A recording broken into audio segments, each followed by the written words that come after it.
ఇదంతా ఒకే ఒక వ్యక్తి వల్ల జరిగిందండి. అత్యంత ప్రత్యేకమైన మా కుటుంబం ఎప్పటికీ మర్చిపోలేని కృతజ్ఞతలు జగన్మోహన్ రెడ్డి గారి పాదాల దగ్గర సమర్పించుకుంటున్నామండి.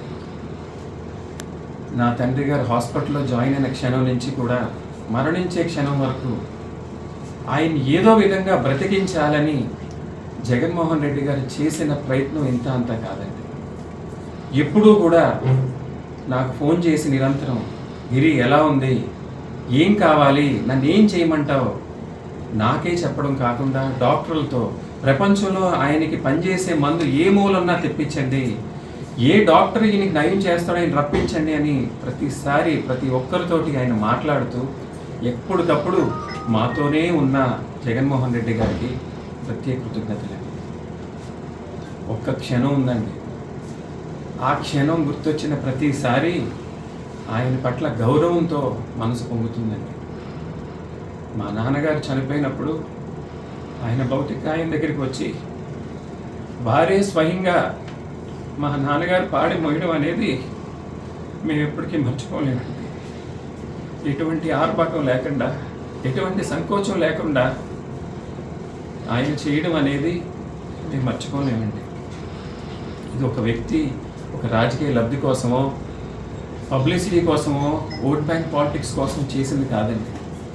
ఒక కుమారుడు ఆయన తండ్రికి ఇచ్చే ఆఖరి గౌరవం అండి.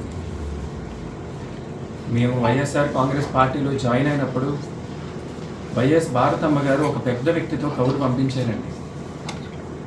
పద్మనాభం గారు చెప్పండి, జగన్మోహన్ రెడ్డి గారు ఆయన తండ్రిలా చూసుకుంటారు, ఆయన తండ్రి స్థానం పద్మనాభం గారికి ఇస్తారు అని చెప్తే ఆ రోజు అది సానుభూతి మాటేమో భరోసా మాటేమో అని అనుకున్నాం, కానీ అది జగన్మోహన్ రెడ్డి గారి మనసులోంచి వచ్చిన మాటని ఈవేళ ప్రపంచం అంతా చూసేలాగా ఆయన ప్రవర్తన ఉందండి.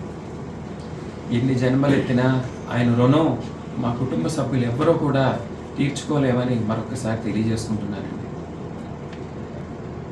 ఎంతోమంది ఆయనకి సానుభూతిగా తెలిపి ఇంటికి వచ్చి ఘన నివాళులు అర్పించారండి.